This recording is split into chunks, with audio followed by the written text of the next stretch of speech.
Estamos con Santiago Varela, un humorista que hace nada menos, escribe nada menos que los monólogos de Tato Bores, y con Carlos Marcucci, también un humorista conocido que acaba de publicar un libro, Marcucci existe, y que esencialmente el tema es el diálogo sobre el humor político. Para mí el humor es un poco la última rebeldía que nos queda a los argentinos, que nos queda en el marco de lo político. Estamos en una sociedad en crisis, no me atrevo a decir en decadencia, pero sí en crisis, que encuentra en el humor el debate que los políticos no ponemos en los espacios del Parlamento o de lo cotidiano. Una sociedad que se enamora de salidas económicas y se aísla en esas salidas. Santiago Varela, ¿cómo ves vos la situación del humor y la política hoy? Yo lo veo, pienso que el humor es una forma de decir las cosas, y el humor político, básicamente, yo quiero hacer una distinción entre humor político y política con humor. Yo pienso que es lícito hacer humor político, o sea, tomar la política como base y hacer una caricatura de eso. Creo que no es lícito hacer política a través del humor, que son dos cosas distintas, ¿no es cierto? Pienso que el humor es una forma distinta de ver las cosas, de ver la realidad, y bueno, una forma de ver la política y a los políticos. Insisto, es una caricatura. Se toman los rasgos más sobresalientes y bueno, se los caricaturiza. Eso es lo que hace, por lo menos, Tato en su programa, ¿no? Carlos Marcucci, en una etapa como la actual, donde, carente de pensamiento y de proyecto nacional, la forma es lo más importante de la sociedad, ¿el humor se pone más agresivo o la clase política soporta menos el humor? No, el humor tiene más de qué hablar, es decir, tiene más tela para cortar. Cuanto más acartonado y cuanto más cínico se pone la clase política, cuanto más cínica se pone, el humorista entrevé pícaramente y como pequeña venganza situaciones que son realmente reconfortantes. Es decir, cuando yo escribo una contratapa para Página 12, donde me puedo despachar, por suerte, con todo, hecho para Clarín, ahí hay cierto tipo de cuidados, pero también he podido hacerlo. Y puedo, por ejemplo, escribir una nota como Dos dedos de frente, diciendo de que si un ministro se da el gusto de cortarse, ponerse un cacho de cola, o si una interventora se da el gusto de hacerse un sticker de tal manera, si hay tanta estética al divino botón para parecer lo que no es, ¿por qué no aparece un cirujano que agregue dos dedos de frente a los políticos, por ejemplo? Esto sería una forma mía de vengarme contra este tipo de hecho vergonzoso para la sociedad, hiriente para mí, no solo como humorista, sino como cuadro político que he sido, y trataré de seguir siendo cuando vea dónde puedo meter la cabeza. Yo pienso que los humoristas podemos hacer humor. Lo que no es tolerable es que los políticos hagan ese tipo de humorada, claro, como la que vos dijiste recién. Claro. Eso es chocante. Sí. Pasa que para tener humor hay que tener talento, y la carencia de talento le quita el humor que en muchos momentos le da una libertad al debate. Yo creo que para tener humor no hay que ser corrupto, por ejemplo. Esta es una de las cosas importantes. Yo no conocí ningún humorista corrupto, ninguno. Desde Quino hasta Art Buswell, desde Woody Allen, con todos sus problemas afectivos, hasta Cantinflas. El humorista tiene en sí una beta de humanidad maravillosa. Había un gordo que yo no me acuerdo cómo se llamaba en Francia, que fue un gran humorista, que terminó por gastarse la fortuna dándole de comer a los pobres. Yo no me acuerdo en este momento. Y Cantinflas mismo es un hombre que ha hecho una fortuna muy grande y ha hecho mucho por los pobres. Entonces, yo creo que el humorista tiene para hacer humor realmente no hay que ser corrupto. Si sos corrupto ya no podés hacer humor. Creo que lo que quiere decir Marcucci es que mirar con humor la vida es ponerse en el espacio del romanticismo. Claro. Hay pragmáticos con humor. No se podría hacer.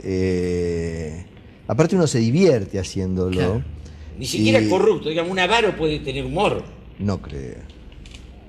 No creo, pero aparte, insisto, uno se divierte y ya sabe, a priori está más o menos condenado, que salvo el caso de Cantinflas, que puede hacer mucha plata, o algún otro, en este oficio nadie hace demasiada plata. No, Entonces, está en la vidriera uno. Claro, uno está en la vidriera permanente. Es una buena teoría la de Santiago. Está bien, pero vos, cuando decís que en este oficio no se puede hacer demasiado dinero, lo que estás planteando es también: yo no elegí el dinero como objetivo. Claro. El humor es una creación, con eso me conformo. Sí, exacto. Yo, una creación, una satisfacción. Yo elegí ser feliz. Decía, yo siempre, cuando me preguntan qué haces en la vida, cambio tiempo por plata. Compro tiempo. Es decir, cada vez tengo menos plata y más tiempo. ¿Y para qué usar el tiempo? Para vivir. El político es al revés. Vende su tiempo. Yo a todos los políticos que conocés, y vos sabés que lo conocí muy de cerca, porque como publicitario hice las más grandes campañas políticas de la Argentina, duermen 4 horas por día y están espectaculares. Están espectaculares. Yo los seguí, he estado conviviendo con ellos y no se dan con nada, ¿eh? O sea, vienen así. El poder parece que es una especie de anfetamina, una especie de cocaína que viene ya dentro del cuerpo, y entonces ese tipo de exaltación, ese tipo de situación a la que lo lleva el poder, les da a ellos una potencia de vida que la emplean en cosas absurdas, como discutir la privatización de Entel, por ejemplo, cuando es indiscutible. Si vale 6.000 millones, vale 6.000 millones, y no 1.000. Entonces, cuando entras en esta situación de usar tu tiempo para ganar más poder y ganar más dinero, es imposible que puedas hacer humor. Lo que plantea Marcucci es en torno a la calidad de vida. Uno se pregunta por qué los ricos, a los 50, a los 60, a los 70 años, el único placer es acumular. Sí. Acumulan riquezas, dan su tiempo para acumular riquezas de las que nunca van a disfrutar. Ahora, acumular poder y riqueza es hoy el triunfo en esta sociedad. No hay otra forma del triunfador. Esta sociedad prestigia ese tipo de cosas, como prestigia ciertos tipos de delincuencia. Claro. O sea, en este momento son tapa de revista gente que 100 años atrás estarían en un listado de delincuentes, éticamente. La revista Caso. No, es así. O sea, hoy, en la época de Shakespeare, el avaro, ¿no es cierto? El mercader de Venecia, perdón, no estaba bien visto, vamos a decir así, ¿no? Del punto de vista como personaje. Hoy en día, desde hace tiempo, la Patria Financiera son tapa de revista. Sí. Y uno ve lo que hace la Patria Financiera, o lo que hizo la Patria Financiera en su momento con Martínez Dios, que fue a hambrear a la gente, dejar en la calle con la 1050 a muchas personas que habían comprado su casa para vivir, o sea, por un problema de calidad de vida, y bueno, pero no existía nada de eso, lo que valían eran los números. Sin embargo, son tapa de revista. Ahora, la tragedia está en creer que la solución económica del problema argentino da un proyecto de sociedad. La tragedia está, bueno, preguntarle a un humorista ese tipo de cosas es difícil que te la conteste. Nosotros no somos ideólogos, nosotros somos transgresores, y en tanto transgresores, más que ideas, tenemos pequeños disparos. Entonces, es difícil contestarte sabiamente una pregunta como esta. Seguramente podríamos llamarlo justamente a Martínez de Oz, que te la va a contestar perfectamente, o a Aleman, que te la va a contar fantástico, y cualquiera que te la van a contar de diferentes maneras, y todas van a parecer ciertas. Esto es lo fantástico. Tal vez ahí es a donde nos podemos emparentar con ellos.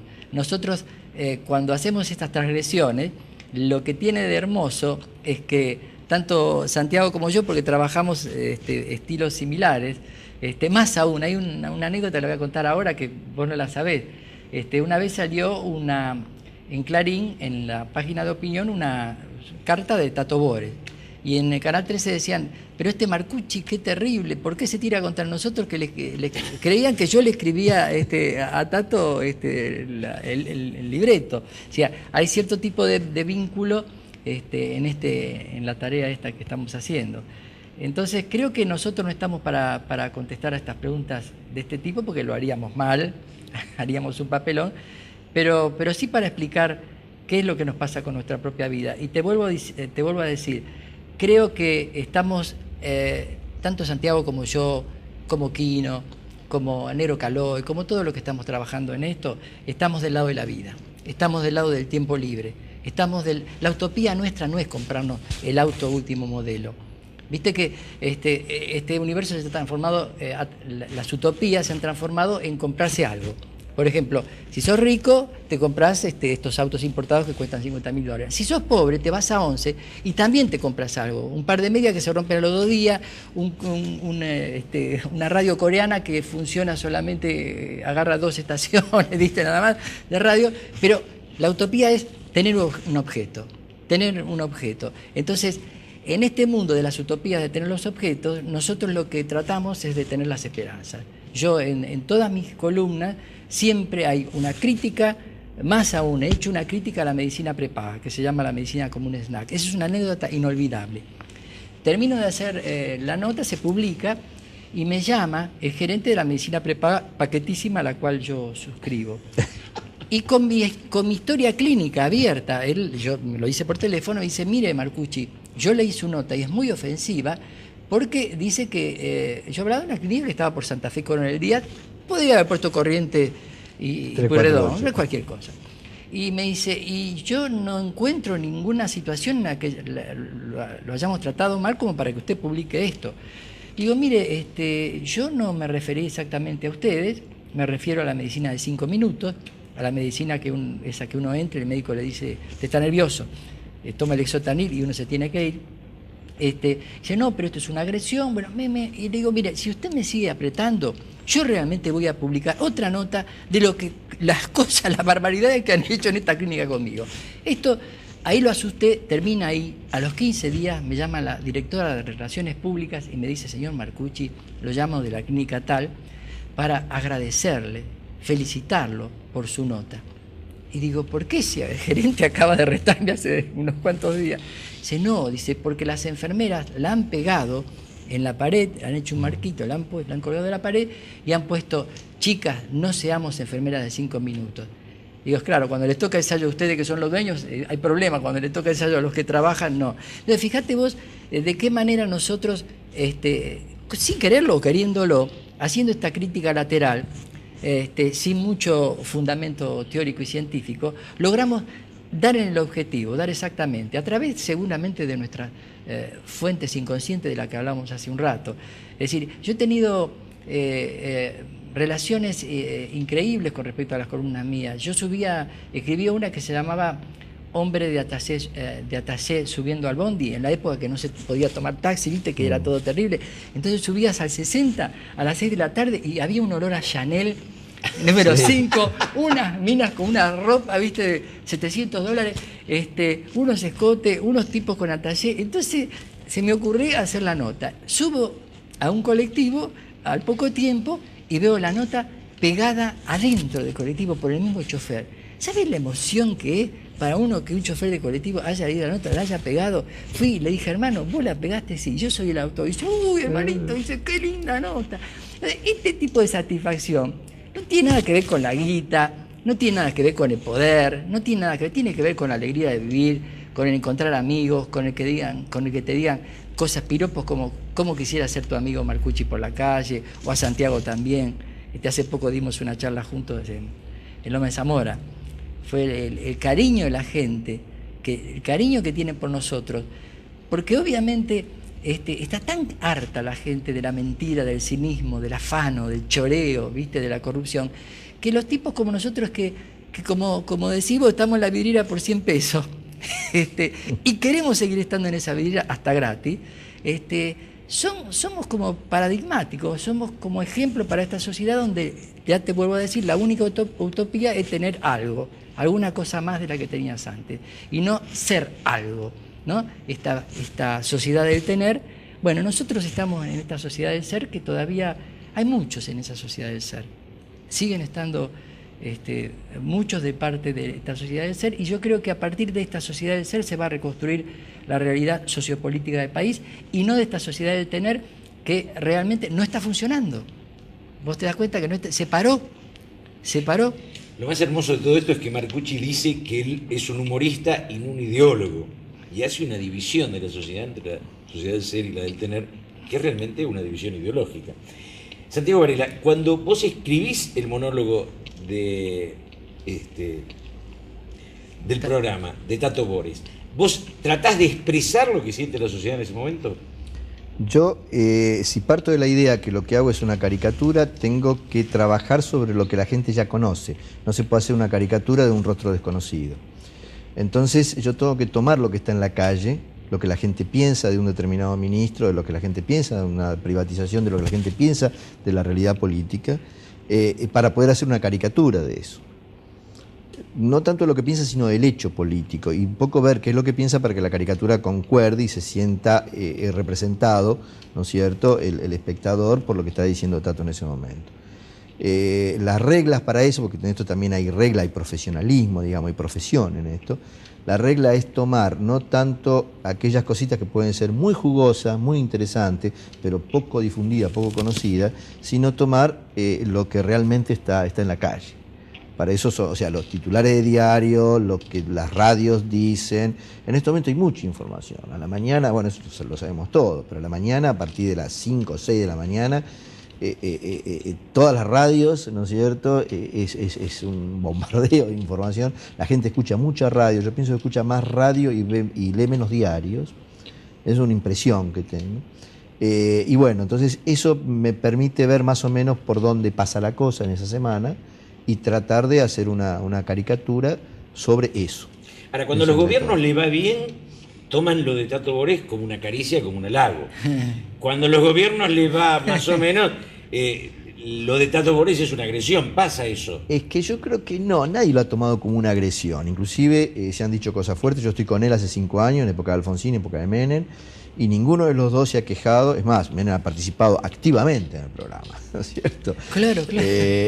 Hablaba inglés, decía ahí Helmut Strassmann, etc.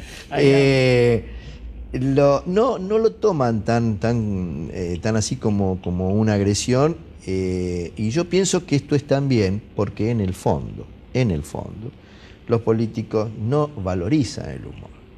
Y esto pasó en la época del proceso. ¿Por qué en la época del proceso una de las pocas cosas que se podía hacer era algo de humor? ¿Por qué cuando la primera plana de los diarios no decía nada, la página de los chistes, el humor gráfico, empezaba a decir algo? ¿Por qué la revista Humor en el año 78, 79, 80 empezó a decir cosas que no decían? No porque fuera más capaz o tuviera algún elemento secreto como para... No, simplemente porque el poder no los tomaba en cuenta. O sea, el poder cree firmemente que los humoristas no vamos a cambiar el mundo. Y la opinión nuestra no es importante. Y es más, yo creo que tienen razón. Es cierto, no creo que sea importante la opinión. Simplemente reflejamos o decimos lo que está pasando ahí. Ahora, el código con la gente, con el espectador, con el lector, eso es importante. Que a él se sienta representado porque un colectivero puso el relato, eso sí, para mí eso es importante. Eso es hermoso. Pero el poder no cree en eso. Le preocupa más la opinión de un economista, la opinión... Independientemente de eso, a la revista Humor la prohibieron, a otra revista la cerraron, a Tato Bores le pusieron un caño, una bomba en el palier de la casa. O sea, sí. Yo por fui si director acaso, de una digamos. revista secuestrada 3 veces. Claro. Bueno. En esta primera parte creo que hemos iniciado un diálogo sobre el humor y la rebeldía. Insisto, para mí, en una etapa de bajo nivel de discusión y de crítica política, el humor es la rebeldía que nos queda, y en eso tiene un gran valor.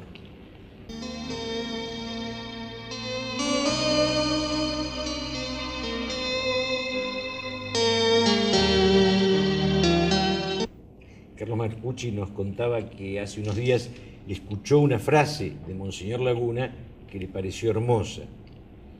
La fe es una cosa oscura, claro, ¿no? Sí. Y hablábamos un poco en torno a la inteligencia de Monseñor Laguna.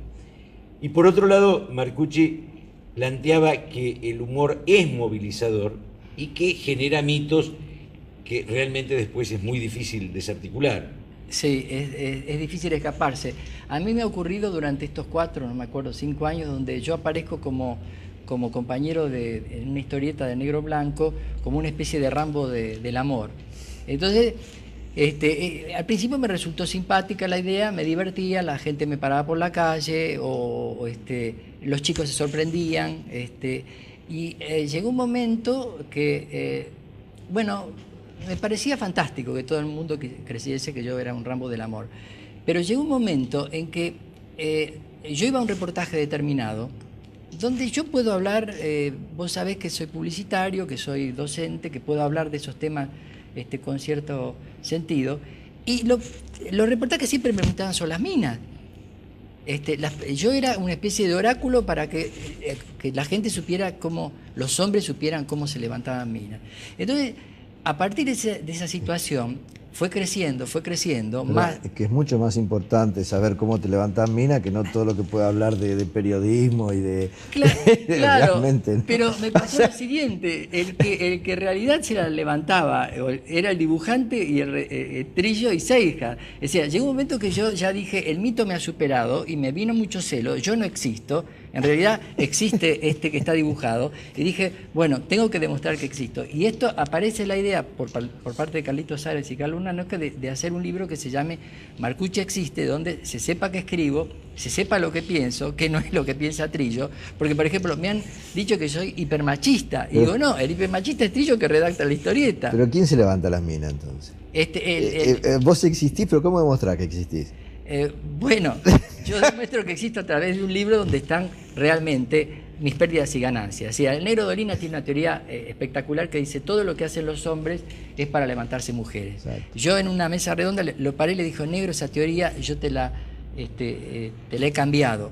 La mitad de las cosas que hago en la vida es para levantarme mujeres y la mitad es para perderlas, ¿no? Yo tengo otra teoría.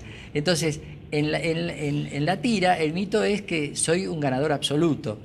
Mis pérdidas y ganancias en el amor solamente las conozco yo o las escribí yo, las he hecho públicas a través de las columnas de Clarín o de Gente o de Página, donde cuando pierdo una novia hasta escribo una nota, me doy la alegría humorística de decir, hace poco tiempo perdí una novia en los flippers. Por ejemplo, era tan jovencita que la perdí en los flippers. Es que lo que pasa con el tema de los personajes, que llega un momento que el personaje supera, digamos, la intención inclusive del que lo hace. En el caso de Caloi, con Clemente y Bartolo, ¿no es cierto? Él pensaba que el personaje iba a ser Bartolo. Entonces Bartolo era hincha de River. Es verdad. ¿Por qué? Porque el importante iba a ser hincha de River. Pero de pronto Clemente crece y es hincha de Boca, y una vez comete la gaffe de querer hacerlo hincha de River. Y nunca en el diario Clarín se recibieron tantas cartas como esa vez de protesta porque Clemente iba a pasar a ser hincha de River. Y Caloi, que es un fana de River, de alguna manera no pudo él como autor transformar el personaje. El personaje empezó a crecer y tuvo vida propia. Sí. Entonces, hay un Marcucci que se levanta a todas las minas y que ese ya tiene vida propia. Salvo que lo maté como a Superman, que lo mataron hace poco, pero lo matan de mentira porque lo matan para volver a nacer. O sea, cuando lo mataron a Superman me llamó por teléfono como colega de Superman, para que opinara yo como dibujo, pero de una radio. Bueno, tuve que opinar. Y enseguida lo llamé a Trillo. Le digo, ¿me matarías alguna vez en la tira? No, no, cierto. Y me dijo, no, dije, quédate tranquilo que no. Es muy, muy, muy impresionante la fuerza que tiene Mito. Fíjate en el caso de Woody Allen, inclusive, ¿no?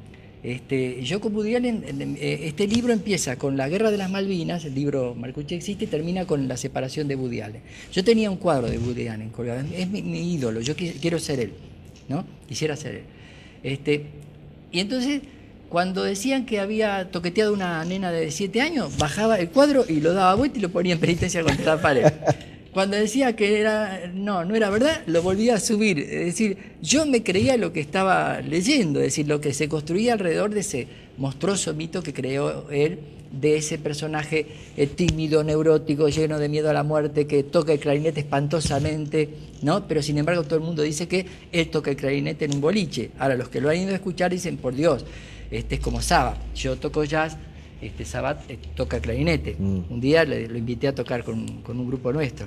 Dije, pues seguí dibujando, porque entonces hay cierto tipo de construcción que se dan en nuestra, a través de lo que escribimos también, que son realmente notables. Es decir, cómo pasan a ser creíbles. Mirá, hay una que me pasó hace poco. Yo siempre pongo en diálogo a alguien con el que me encuentro. A veces los amigos me piden, che, poneme en la columna, poneme en la nota. Quiero figurar en los diálogos. Y otros te piden que no los pongas. Otros me piden que no los ponga, pero uno me pidió que lo pusiese. Entonces escribí una nota que se llama Diarrea de Opinión.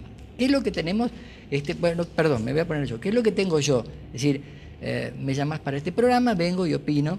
Después me llaman para opinar sobre el origen del repujado en Oriente y opino. Después sobre la sexualidad a los 60 y opino. Y la nota se llamaba Diarrea de Opinión y lo pongo a un amigo mío publicitario que se llama Marcos Carnevale. Y en el diálogo, obviamente, articulo lo que yo pienso, que Marcos ni estaba enterado. Lo llaman de Córdoba, es oriundo de Córdoba, diciendo, Marquito, ¿por qué pensás esas cosas? No tenés que pensar así de la vida. Totalmente creído de que Marcos había dicho lo que yo en realidad le hacía decir en la columna. Entonces, hay cierto tipo de pequeño poder, lindo, hermoso poder, que tenemos tanto Santiago como yo entre las manos, de poder hacer creer a la sociedad cierto tipo de cosas a través de esta matrizado que hacemos con el humor, y que casi siempre son cosas buenas. Es decir, no he conocido humoristas que trabajen sobre el área de lo perverso, de lo maligno, ¿no? Santiago, hay una pregunta que es lógica. ¿No hay humor desde el resentimiento? No, porque esa es una cosa muy ácida. Claro. Se pasa, es como un preparado, una comida que se pasa, se torna ácida. A mí me pasa, francamente, con la revista Humor, que hubo momentos en que la leía y me parecía excelente, y cuando encuentro una excesiva cuota de resentimiento, me rechaza. Ese humor tiene objetivos que te lo desencuadran. Por eso yo pienso, hay una definición de humor, hay una definición del chiste, más allá de lo que dice Freud, ¿no es cierto? Que eso es otra historia, ¿no? Hay una definición del chiste que a mí siempre me gustó mucho y que intenté llevarla a la práctica, que es que un buen chiste es cuando se ríen los dos. O sea, el que lo hace y el que lo recibe. O sea, si yo hago una caricatura o un chiste sobre alguien, si está hecho con buena leche, pretendo que el otro también se ríe. Claro. No a costa del otro, o sea, no un chiste a costa del otro, sino un chiste con el otro, de lo otro, tomándolo al otro, y que uno se pueda sentir...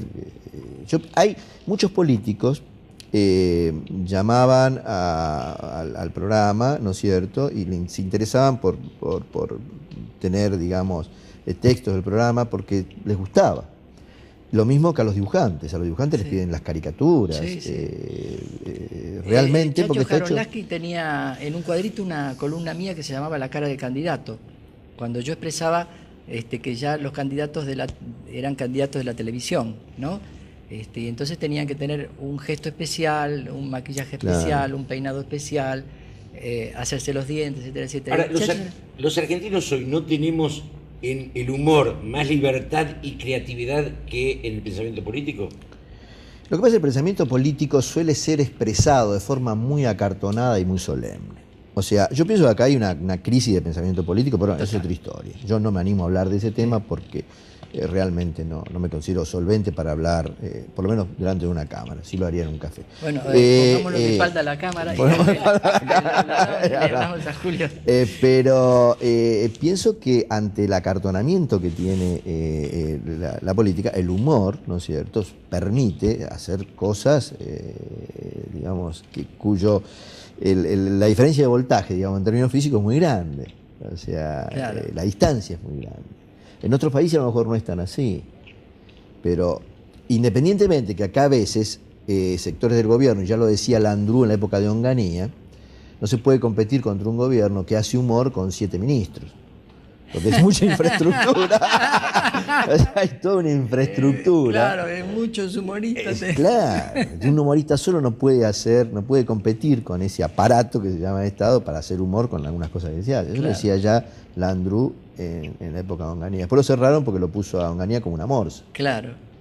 Sí, hemos tenido clausuras. Cuando realmente era una morsa, en el buen sentido. Landru tenía una cosa maravillosa, que es cómo destruía este mito de la clase alta Viam. Les pegaba muy fuerte y los desarmaba. Ese poner en ridículo una forma de élite que había en ese momento, para mí era un gesto de cuestionamiento a una estructura pacata. Y él la conocía bien porque él es paquete y conoce el palo. Exacto, pero es un espejo. Yo pienso que es una de las facetas del humor. Claro. Hacer de espejo. Sí. Y una de las cosas que más engancha con espectáculos teatrales, hablamos antes del Señor del Baño, es cuando uno se ve reflejado en eso. Claro. O sea, yo pienso que esa es una de las características Sí. del humor. Y creo A mí que es el humor ese- que me gusta hacer a mí, por lo menos. Y ¿no? creo que es como esos espejos que te deforman, que te hacen más gordo, que te Claro. hacen así, ¿no? Son esos espejos que hay en algunos parques de recreaciones. O sea, es que con respecto al humor y a lo gratificante que es tener parte de la vida, ya no como profesional, dedicada a vivir con felicidad y alegría y humor y mirar de costado, hay un fenómeno espectacular que se ha producido en Japón. Los japoneses, si hay tipos que no pueden, que no saben lo que es el humor, que no saben lo que es divertirse en la vida, son los japoneses. Yo estuve en Tokio y creo que fue el momento más aterrorizante que tuve. Me aterroricé de todo, del subterráneo, de perderme, de esta monstruosa sociedad del tener. Y resulta que los japoneses empiezan a tener mucho tiempo libre con la robótica. Bueno, ¿qué les ha pasado a los japoneses? Que no saben lo que es la diversión, que no saben lo que es el humor. ¿Y a qué no saben qué han hecho últimamente? Ya tenemos tiempo libre y queremos divertirnos como se divierten en otros países. ¿Cómo se hace para divertirse? Bueno, contrataron gente que les enseña a divertirse. ¿Y dónde la fueron a buscar? A dos lugares donde están la gente que toma la vida con humor. Ya no los humoristas, sino la vida en general. ¿Andalucía? No, a Brasil y a México. Ujú. A Brasil y a México. Y se llevaron equipos completos, gente entrenada, obviamente, en diferentes disciplinas de la diversión, etcétera, etcétera, pero se llevaron tipos que cantaran y chuparan y se emborracharan y contaran chistes, etcétera, etcétera. Es decir, empiezan a sentir que les faltaba una parte de la vida. Pero esas cosas no se pueden importar. Porque Bueno, eso pero ellos surge- creen que pueden, claro. Porque el humor cordobés surge, digamos, realmente, como diría un folclorista, la entraña misma de la tierra. O sea, sí, es sí. algo inherente Sí. a la sociedad. Cada sociedad tiene los dirigentes que se merece y el humor que se merece. Sí, sí. O sea, no se puede hacer un humor distinto a lo que la sociedad es, sino va a ser de plástico. Sí, como es el tango en Japón, que yo estuve, es un tango de plástico también. Tendrán un humor de plástico. Pero bueno, lo que me llamó la atención es lo gracioso que es querer comprar una parte de la vida que uno no tiene. Es decir, justamente esto que hablé al principio, la sociedad del tener, cuando se da cuenta, dice, bueno, ya tengo todo, pero me falta algo que otros tipos tienen y que envidia que me dan, porque estos se están riendo y yo estoy con una cara de agreta terrible. Santiago Varela, no hay posibilidad de ser un humor oficialista. El humor No. tiene que ser cuestionador. No hay humor porque las cosas anden bien. O sea, si en un gobierno, supongamos que anda el 90% bien, y uno hace el humor sobre el 10% que resta, pero inclusive está bien que así sea, porque ese 10% que no anda bien es lo que hay que mejorar. O sea, eso no quiere decir que se invalide el 90% que anda bien. Sobre todo, no se puede hacer humor oficialista. O sea, el espacio del humor es el espacio del cuestionamiento. Sí, yo pienso que sí. El Y demostrar el lo- error. Claro, demostrar fíjate el lo que error. pasa con Sofovich, que quiere hacer humor oficialista en esa mesa de café. Es penoso. Es penoso ver lo que... No es humor. no sé qué es, pero suena... Bueno, suena feo. Para mí de las cosas más tristes que nos pasaron fue ATC y Sofovich, ¿no? Porque era como decir, lo oficial es esto. Y si Este es el ATC humor y que hay que Sofovich, que se venda, que se privatice. Había un espacio para ATC que era otro. Totalmente. Sí, había un espacio que no fue aprovechado realmente. Totalmente. Y bueno, y veremos. Pero, ¿por qué en una sociedad, en un momento, la obsecuencia es más valorable que la discusión, que la rebeldía? Porque es menos peligrosa la obsecuencia. La obsecuencia no hace temblar nada. Nada. Pero aparte de una cosa, yo pienso que acá le he hecho un flaco favor. Pues yo digo que soy amigo de alguien. Y que no me voy porque fulano me dice no te vayas, porque es mi amigo. Pero todo me están señalando. Me están señalando como un delincuente concretamente, porque hay una resolución del juez que dice que tiene que pagar para estar en libertad, o sea, de alguna u otra manera es una forma de delincuencia eso. Flaco favor le hago a mi amigo si yo me quedo pegado con él. Flaco favor, o sea, yo realmente creo que el otro es amigo mío. Yo creo que Menem es amigo de Sofovich. Lo que yo dudo es que Sofovich sea amigo de Menem, Claro. que son dos cosas muy distintas. Menem es un amigazo de Sofovich, pero flaco favor le estuvo haciendo Sofovich a Menem. Pero hay... yo digo siempre que las fuerzas políticas las construyen los rebeldes y las degradan los alcahuetes. Y no es... Podría ser humorista, ¿no? pasate de este lado. En nuestra sociedad hay un hecho muy difícil y muy nefasto para toda la vida, para toda la estructura, que es las relaciones entre nosotros. El tejido social argentino está basado en pequeños líderes y obsecuentes. Digamos, si uno no tributa al personaje de turno, uno queda fuera del sistema. Y este liderazgo hace que si vos medís 1,20, menores que vos son de 1,10. O sea, si vos no respetás al otro distinto, esta crisis tuya es la búsqueda de la obsecuencia. Y en Sofovich hay un lograr el obsecuente famoso. Entonces, Sofovich termina haciendo de ATC una estructura absolutamente decadente. Creo que este es el elemento más triste de lo que pasó en ATC. Lo que pasa es que en Sofovich hay también una personalidad muy omnipotente. A mí me pasó, yo qué sé, bueno, no importa, Sofovich, perdóname si ves esto. Nos cortábamos el pelo en la misma peluquería. Entonces yo... vos no, mucho no. No, bueno, de casualidad porque me queda cerca de casa. Y entonces yo compro una lotería que se llama Cash, que vos raspás y ahí... Sí.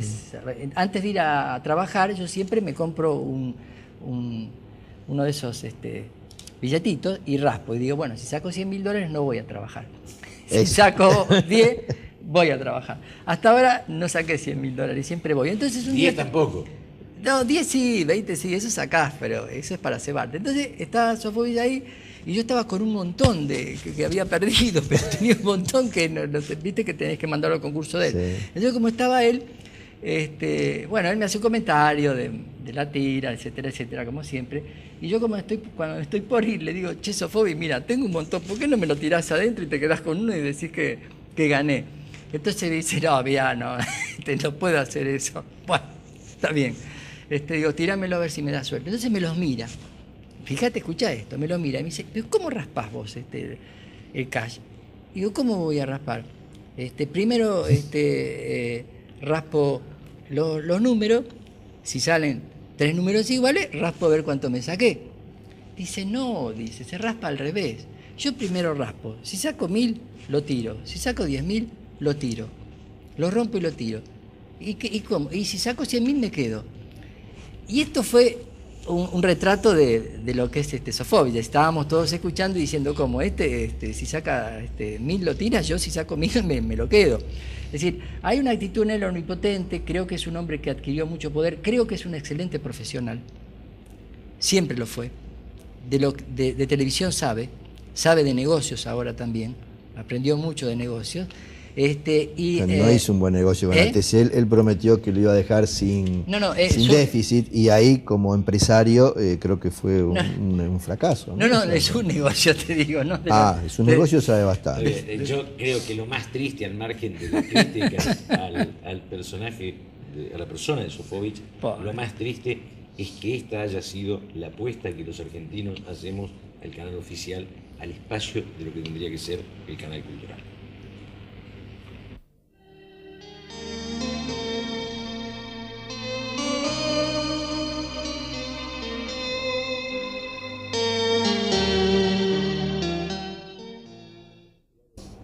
Estamos con Santiago Varela, libretista de los monólogos de Tato Bores, y Carlos Marcucci, personaje conocido, amigo, y quizás el único personaje de historieta que existe en la vida real. Estamos hablando del humor, y el humor como gesto de libertad, como elemento de rebeldía, como posición desde el romanticismo, también como un elemento que no se podía dar desde el resentimiento. Varela, ¿cuál es hoy la situación del humor hacia adelante? La Argentina es un país con muchos humoristas, es un país que tiene una creatividad en historieta y en diálogos grande.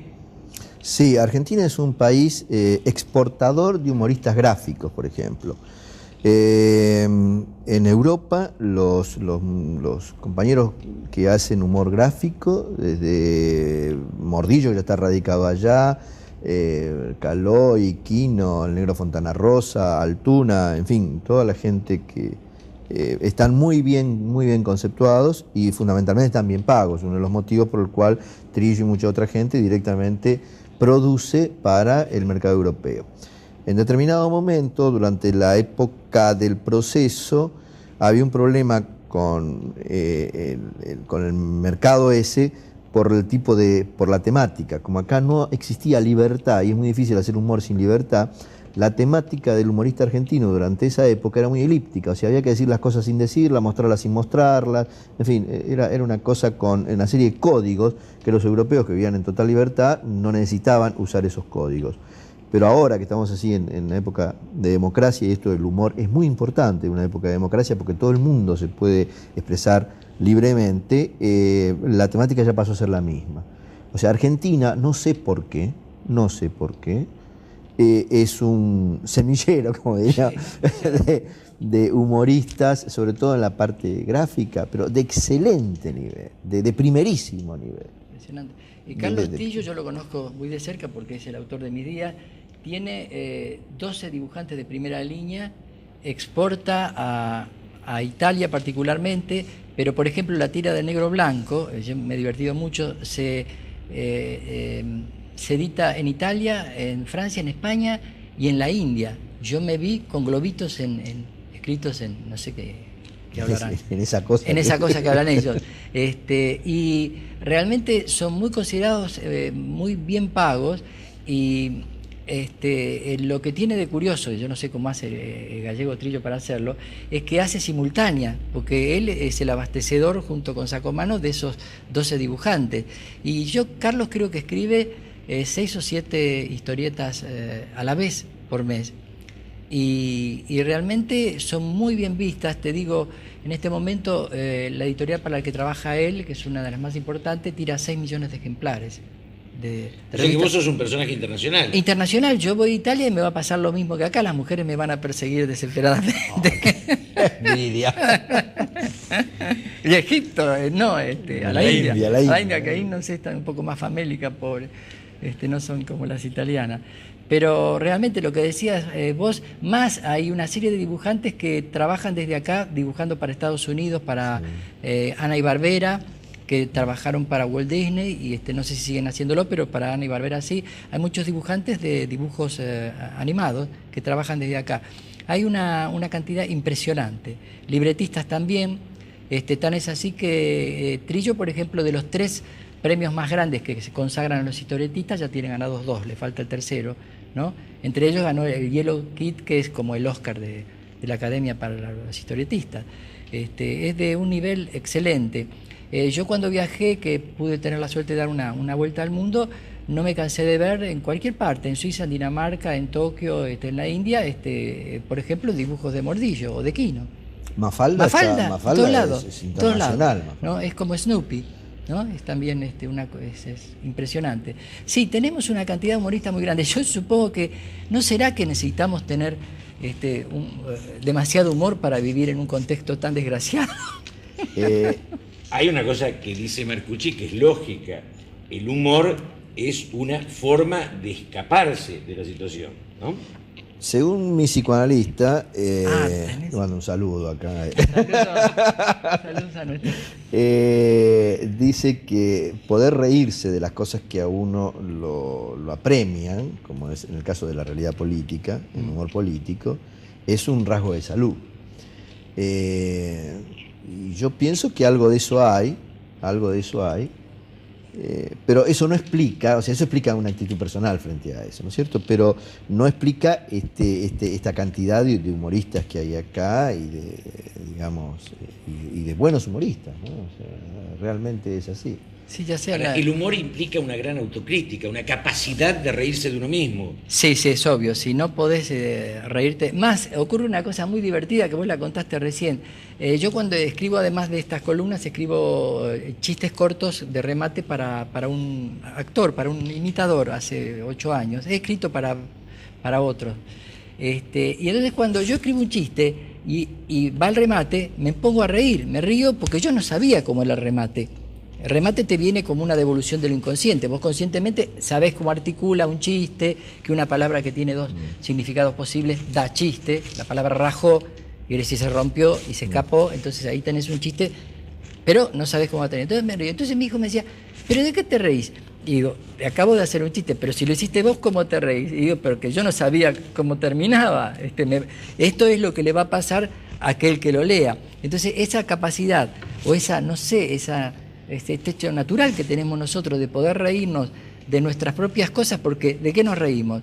De hechos que a nosotros mismos nos sucede, de las cargadas a la suegra, ¿no es cierto?, de los problemas de las llegadas tarde con la mujer, de toda una serie de cosas que tienen que ver con lo cotidiano, ¿no? Yo tuve aparte de hacer humor político, yo hice humor de ese tipo, más bien costumbrista, en la revista Humor durante bastantes años, que ahí no hacía humor político, No, y después salió un libro, Peligro Familia, donde está en primera persona un poco todas las calamidades que nos pasan, y por la reacción de la gente, ¿no es cierto?, era como un espejo en el cual mucha gente se miraba y se sentía que eran ellos, digamos, cada uno de nosotros, éramos los actores de ese tipo de... Ahora hiciste una obra para Rudy Chernikov, me la contó en parte el otro día, es muy divertida la idea. Bueno, es decir, la idea es un poco lo mismo, o sea, también reírnos de nuestras propias cosas. Con Rudy Chernikov vamos a hacer ahora Auxilio Vacaciones, que son todos los dramas que le pasa a un veraneante, ¿no es cierto? Cuando se pierde el nene y todo se pierde el nene, dicho de jugar del al nene. padre que nunca jugaste, entonces vas a jugar. Hay un personaje que es una paleta de paddle. Y la base está, con Rudy decíamos, él se reía, decía, pero lo que pasa es que esto es cierto. Digo, claro que es cierto. Sí, ahí está la clave del humor, que sea cierto y que la gente se vea reflejada. Porque yo hago un chiste sobre una isla desierta con 2 palmeras, eso no es cierto. Claro, salvo para el tipo que está en la isla desierta con 2 palmeras. Pero si yo hago el chiste del padre que va con el nenito y que no sabe lo que es convivir 15 días corrido con un nenito de 4 años, porque acá labura 5 días por semana y está un fin de semana muy acotadamente, y de pronto tiene que estar 15 días con un chiquito de 3, 4 años que lo vuelve loco, ¿no es cierto? Y pide por socorro para de alguna manera que se terminen las vacaciones para poder descansar. Ahora, para el carente de humor hay una dialéctica entre lo serio y lo cómico. Uno se encuentra con individuos que se consideran serios como forma superior de aquello que es cómico. Hay una contradicción existente. Eso sería una solemnidad, los solemnes suelen ser así. Hace muy poco a mí me sacaron, yo soy director académico de una institución terciaria, y me sacaron en una situación humorística, graciosa, con 2 maravillosas modelos. Y entonces cuando llego a mi institución me abre y me dice, ¿a vos te parece que esta es la imagen que vos le podés dar a tus alumnos? Y yo le digo, vos lo decís porque sos un envidioso. Entonces me voy. Cuando llego al aula están todos los chicos esperándome como un ídolo y pidiéndome autógrafos en la revista, porque lo veían como jóvenes, como una cosa, como un docente que es ya grandote, pero que vive la vida con alegría, lateral y con humor. Yo no quisiera que el programa termine sin que comentes tu último libro, que me parece fantástico porque tiene que ver con esta sociedad individualista.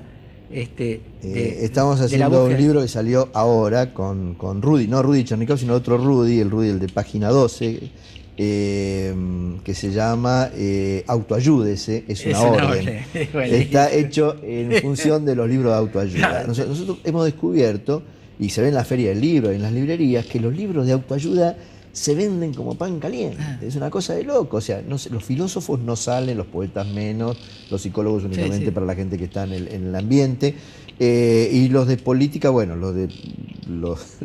ese tipo de... La política escándalo anda bien, pero la otra, la teoría política nada. Pero los libros de autoayuda, esos salen, que eso. Entonces dijimos con Rudy, bueno, vamos a tratar de, ya que no nos compran los libros nuestros de humor, vamos a tratar de hacer un libro de autoayuda. Pero claro, lo hicimos con humor, salió con humor. Claro. Y bueno, esperemos que ande bien. Decíamos que era una especie, o sea, el tema de la autoayuda es una especie también, un síntoma de una sociedad muy personalista. O sea, la solución está al alcance de la mano, uno solo, en la soledad de su cuarto, leyendo un libro, ¿no es cierto?, sin necesidad de recurrir a nadie, y mucho menos en un contexto social o grupal. Eso es una cuestión también de fuerte contenido ideológico, igual que la secta. La secta lo que propone es una salvación individual. O sea, uno se puede olvidar porque Dios ayuda como si Dios ayudara de a uno. Claro. Ayuda de a uno únicamente. Y en la medida que los todo. gobiernos y el Ministerio de Acción Social te ayude menos, más vas a querer autoayudarte. Yo creo que esto es una consecuencia de este desfasaje que hay entre lo dicho en un programa político antes de ser gobierno, en este gobierno, y lo hecho posteriormente por la sociedad. Entonces la sociedad descree ya, no me van a dar nada. Entonces me lo voy a dar yo. Me compro un libro de cómo ser feliz parpadeando 4 veces por día. Y rápidamente, ¿no? Como esa terapia por teléfono que salió otro día, una nota en Clarín. Es una maravilla. Es la cultura del Terapia videoclip. telefónica, sí. O sea, este es un programa larguísimo. Con lo que grabamos hoy pudiéramos haber hecho 3 años de programa de tipo videoclip de 30 segundos, porque la forma cada vez más es el fondo. O sea, realmente, cada vez hay menos fondo. Sí. O sea, hay menos discusión. Entonces uno tiene que expresar la idea, la teoría de la relatividad en 30 segundos. Claro. Y si no, no sirve. Y si en 30 segundos no es la teoría de la relatividad, no importa. No importa. Pero en esto hay 2 cosas que han cambiado, un poco han ido cambiando por los medios de comunicación. Uno, la idea del tiempo. La televisión tiene un tiempo que lleva a una velocidad que no tenía la lectura. Sí. La lectura tenía otra forma de relacionarse con el texto y el pensamiento. Y un segundo tema, que es el que lleva a este tema de la autoayuda, que es el individualismo. Está rota la estructura de solidaridad, está rota la familia, el individuo queda solo, aislado. Sálvese que puede y como la pueda. selva lo obliga a pelear en la soledad, entonces se compra un libro para Tarzán. Claro. Digamos, porque hasta carece de la monachita en esta situación. Sea Tarzán en 15 días. Claro. O en menos. ¿No? Sí, o sea, un superhombre, por ejemplo, ¿no? Es impresionante. Yo creo que esto, agregado a las medicinas alternativas o terapias alternativas, como quieras llamarlo, yo escribí una nota también sobre ese tema, donde, por ejemplo, aparece, yo realmente me quedé pasmado, aparece un hombre en el programa de Susana Jiménez y te mira fijo, y mirándote fijo, a vos que estás sentado en tu casa, te cura. No sé si estabas enterado, porque a lo mejor no ves tanto televisión como yo.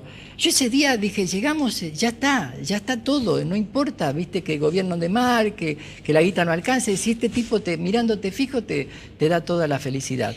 Realmente este tipo de cosa, está bien, la fe es una cosa oscura, pero me parece que se pasa de castaño oscuro, es decir, que este tipo de búsqueda de la salvación individual o de la salvación de un tipo que te mira por televisión o te atiende por teléfono y te hace terapia por teléfono, creo que ha llegado a demostrar que esta sociedad está totalmente degradada, la red social está totalmente rota, la trama se ha roto, y si es como dice Gorbachev, que la revolución se debe hacer de arriba para abajo, ahora es una nueva teoría, creo que acá no va a ser de arriba para abajo. No viene. No, de arriba para abajo no viene. Uno mira para arriba. No, de arriba no viene. La lluvia. No, vendrá de abajo, a lo mejor si aparece en algún momento algún lúcido que pueda cooptar toda esta masa de gente desesperada que está leyendo su librito de autoayuda, viendo al señor que le hipnotiza por la televisión, escuchando al pastor electrónico, ¿no es cierto?, tratando de comprarse un objeto